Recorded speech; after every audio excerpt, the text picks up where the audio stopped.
O Brasil é um país imenso. Tem muitos rios de uma costa com praias de todos os jeitos.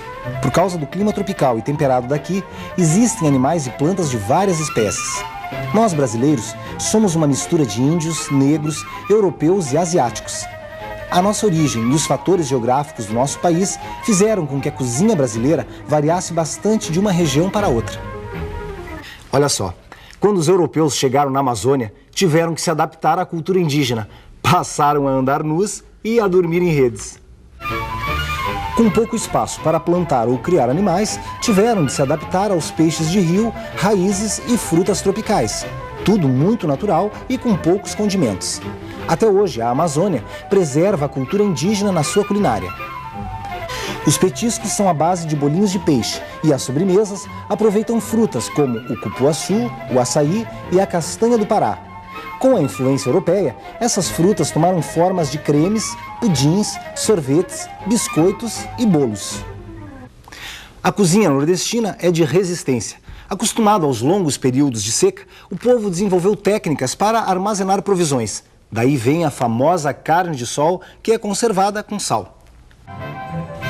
Já os nordestinos do litoral receberam grande influência dos negros. A base da alimentação são os frutos do mar, como petiscos de caranguejo e doces de frutas típicas. A Bahia é cheia de cheiros e molhos, uma influência dos portugueses e africanos. As sobremesas levam muito coco e ovos, uma mistura das duas culturas. Já os salgados são basicamente de origem africana.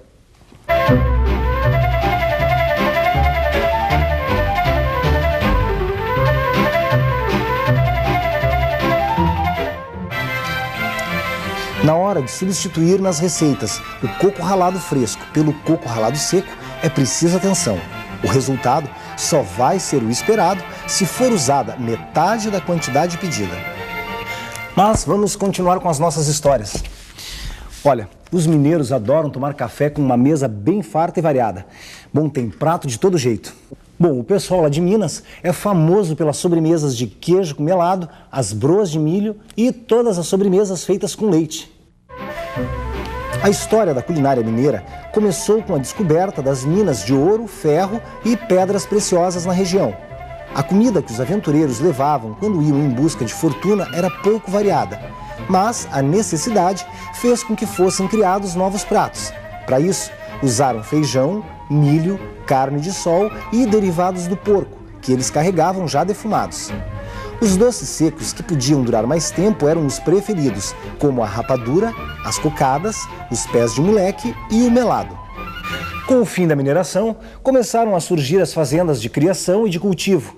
Com isso, a criatividade da confeitaria mineira pôde experimentar novos sabores, ligados à cana-de-açúcar, ao milho e ao leite. Pães, broas e bolos de fubá, variados tipos de rosquinhas, sequilhos e biscoitos enriquecem as mesas de café servidas 3 vezes ao dia. Ah, e ainda tem os doces. Os mineiros aprenderam a combinar sabores inéditos, como o queijo Minas com o famoso doce de leite. As compotas são feitas com frutas, como a laranja e a abóbora. E os pudins ganharam sabor de queijo e de pão. E dentro disso, a nossa culinária é quase que essencialmente portuguesa na área dos doces, recebendo ovos, açúcar dos nossos canaviais, e aí fomos recebendo toda uma gama de doces quase que essencialmente portugueses. Temos alguma coisa assim da culinária árabe, da culinária alemã, da culinária italiana, mas a que é a principal é a portuguesa.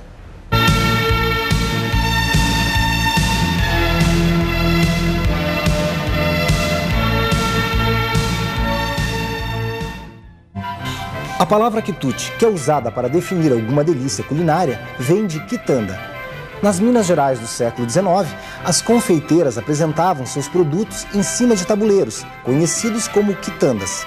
E tudo que era vendido nas quitandas era chamado de quitute. O Rio Grande do Sul foi o único estado brasileiro a ser colonizado do interior para o litoral. Isso porque os espanhóis vinham do Paraguai catequizar os índios.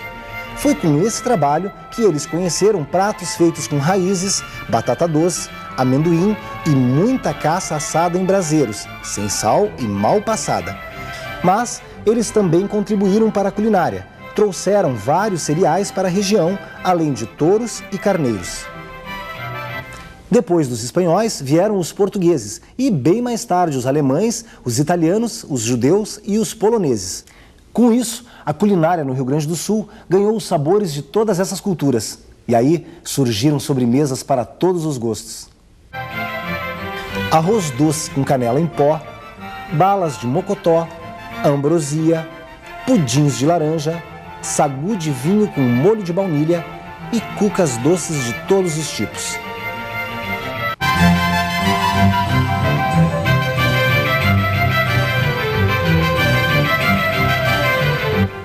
Pessoal, agora a gente vai dar uma receita que, se eu fosse você, ia correndo pegar lápis e papel para anotar.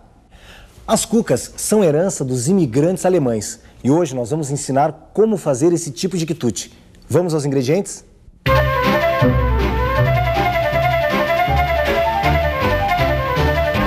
140 gramas de fermento biológico, 2 kg de farinha especial, 150 gramas de açúcar, 3 ovos, 150 gramas de margarina, uma pitada de anoscada, uma pitada de sal, casca de limão ralado, leite morno, água morna. Nós vamos preparar uma cuca alemã de vários sabores. Eu vou passar uma receita de 9 unidades.